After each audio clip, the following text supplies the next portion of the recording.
ABL township के सेवानिवृत्त कर्मियों के सामने एक बार फिर बड़ा संकट खड़ा हो गया है। आपको बता दें कि वर्षों पहले ईआरएस योजना का विकल्प चुन चुके इन कर्मियों को अब कंपनी के आवास से बेदखल किए जाने की चेतावनी दी गई है। बताया जा रहा है कि कंपनी प्रबंधन ने इन्हें 30 जून तक आवास खाली करने का नोटिस भेजा है, जिससे क्षेत्र में असंतोष का माहौल बना हुआ है। सेवानिवृत्त कर्मचारियों का कहना है कि उन्होंने कंपनी द्वारा पेश की गई योजना के तहत तयशुदा राशि जमा की थी और उन्हें आश्वस्त किया गया था कि सेवा समाप्ति के बाद भी वे आवास में रह सकेंगे, लेकिन अब अचानक उन्हें अवैध कब्जाधारी बताया जाना न केवल अनुचित है बल्कि अमानवीय भी है। बता दें कि इस मुद्दे को लेकर वार्ड नंबर 26 स्थित निजी फैक्ट्री के सुविधा प्रबंधक उज्जवल गांगुली के कार्यालय के बाहर सेवानिवृत्त कर्मचारियों ने जोरदार विरोध प्रदर्शन किया। प्रदर्शनकारियों ने कंपनी प्रबंधन के खिलाफ नारेबाजी करते हुए एक ज्ञापन भी सौंपा। साथ ही प्रदर्शनकारियों का कहना है कि यदि उनकी मांगों पर ध्यान नहीं दिया गया तो वे आंदोलन को और तेज करेंगे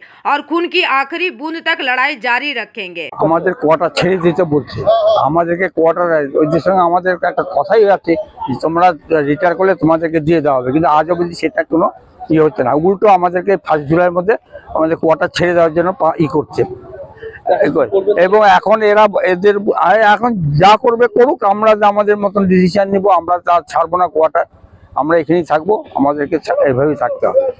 আমরা কোথায় যাবো? আমার নাম ননীগোপাল নন্দী। পরিবারের সদস্যরা আছে, আপনাদের উপস্থিত বলছে, কি বলবো?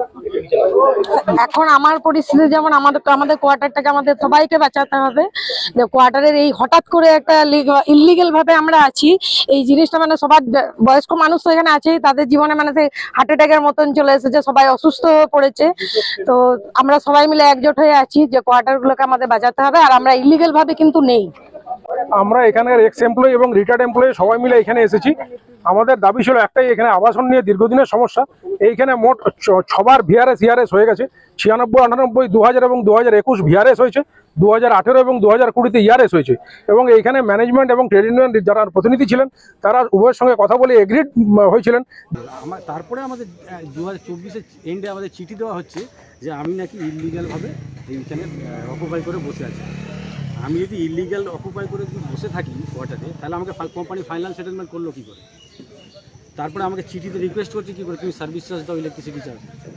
আজকে এখানে একটা শান্তপ্রিয় জায়গা, আমরা সবাই অবসর নিয়ে সব শান্তিতে বসবাস করছি এবং এর আগে 2000 সালে যারা ভিআরএস নিয়েছে বা রিটায়ারমেন্ট করছে সবাই শান্তিতে আছে এখানে।